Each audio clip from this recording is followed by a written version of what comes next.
नमस्कार, मैं हूं आशीष मिश्रा और आप देख रहे हैं संवाद देश से।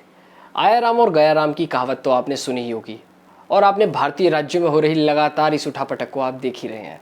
लेकिन दल बदल विरोधी कानून की वजह से यह तोड़फोड़ इतनी आसान है नहीं जितनी ये दिखाई देती है।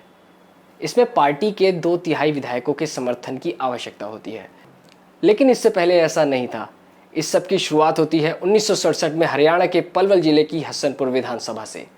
गया लाल ने विधायक चुने जाने के एक दिन के भीतर ही 3 बार पार्टी बदली।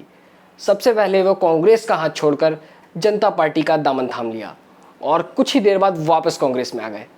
हालांकि 9 घंटे के बाद वो फिर से जनता पार्टी में चले गए। खैर, गया लाल का दिल पसीजा और वो कांग्रेस में वापस आए। इस सभी घटनाक्रम से तत्कालीन कांग्रेस नेता राव विक्रम सिंह ने गया लाल को चंडीगढ़ ले जाकर के प्रेस कॉन्फ्रेंस की और कहा, गया राम अब आया राम है। इस आया राम गया राम के सिद्धांत के चक्कर में राजनीति में लगातार तांडव हो रहे थे। इतने सारे बवाल देखने के बाद तत्कालीन प्रधानमंत्री श्री राजीव गांधी जी ने 1985 में संविधान में संशोधन करने की आवश्यकता देखी। उन्होंने संविधान में 52वां संशोधन कर एक नया कानून बनाया, जिसके तहत पार्टी को टाटा बाय बाय करने के लिए कम से कम 1/3 विधायकों की आवश्यकता हो गई। लेकिन बात नहीं बनी।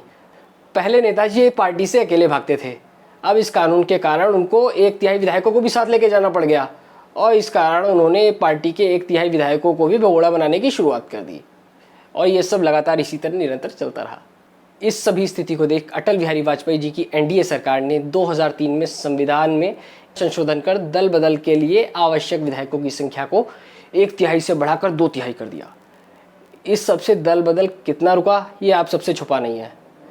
लेकिन वर्तमान के गया राम नहीं समझे। मैं बात कर रहा हूं बिहार के मुख्यमंत्री नीतीश कुमार की, जिन्होंने समय समय पर अपना पाला बदलकर खुद को वर्तमान का गया राम सिद्ध किया है।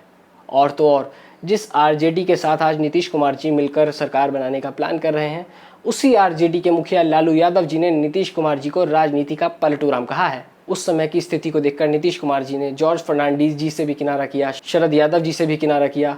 फिर समय के साथ साथ अपनी आवश्यकताएं देख करके उन्होंने बीजेपी आरजेडी सभी के साथ अपने हित साधते रहे। वर्तमान स्थिति में नीतीश कुमार जी एक बार फिर आरजेडी के साथ महागठबंधन में अपनी मजबूत स्थिति दर्शाने जा रहे हैं। इस विलय में आरसीपी सिंह तो सिर्फ बहाना है।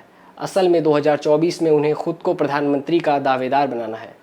बीजेपी के नरेंद्र मोदी जी के सामने महागठबंधन में मुख्य रूप से 4 लोगों ने अपनी दावेदारी पेश की है, जिनमें ममता बनर्जी, अरविंद केजरीवाल जी, नीतीश कुमार जी तथा राहुल गांधी है। देखना दिलचस्प होगा कि इन चारों में से कौन नरेंद्र मोदी जी के सामने मजबूत दावेदारी पेश करके खुद को प्रधानमंत्री के तौर पर सिद्ध कर पाता है।